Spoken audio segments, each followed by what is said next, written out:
books arrived. The first was from Dr. Annie Sprinkles, who's seeking to help me be healed from my liver transplant. And this is about orgasms. Now, men experience ejaculations and I haven't been because of my trials through my healing process. But if I can have an orgasm, it'd be fantastic because I've never had one.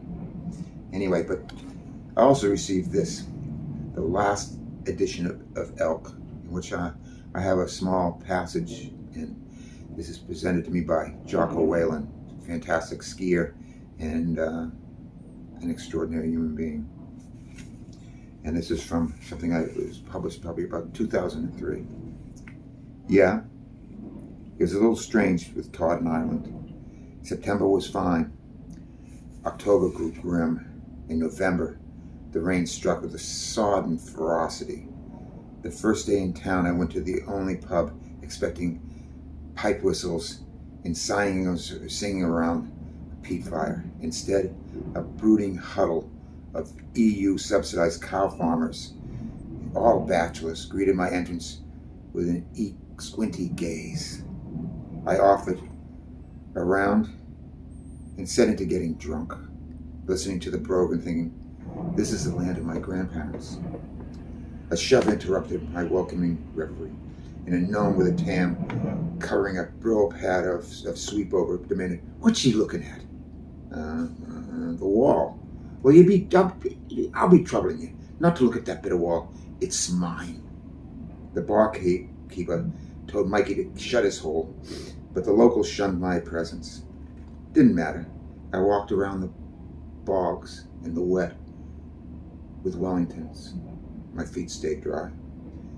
Todd, my friend, had a bad back, and a girlfriend calling from LA, telling him how sunny it was. He later married Malibu Stacy. She went swimming with me in the East River, wearing a sarong fashioned from a restaurant tablecloth. On my birthday, after a few tequilas, it was a good swim.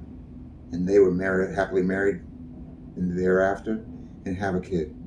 Of course, the reason to coming to Ireland was my mother's deathbed wish for me to visit the Emerald Isle and meet a woman like herself, my sisters, or my aunts. It was really incestuous. But the only women I met were 14-year-old girls, 6 months pregnant from a pimply boyfriend, matrons in their 40s, and 2 lesbians.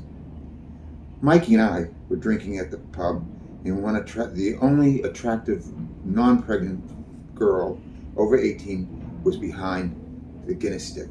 He called her over and says, does my American friend, does he stand a chance with you? And she answered, not at all. Mikey was quick with his advice.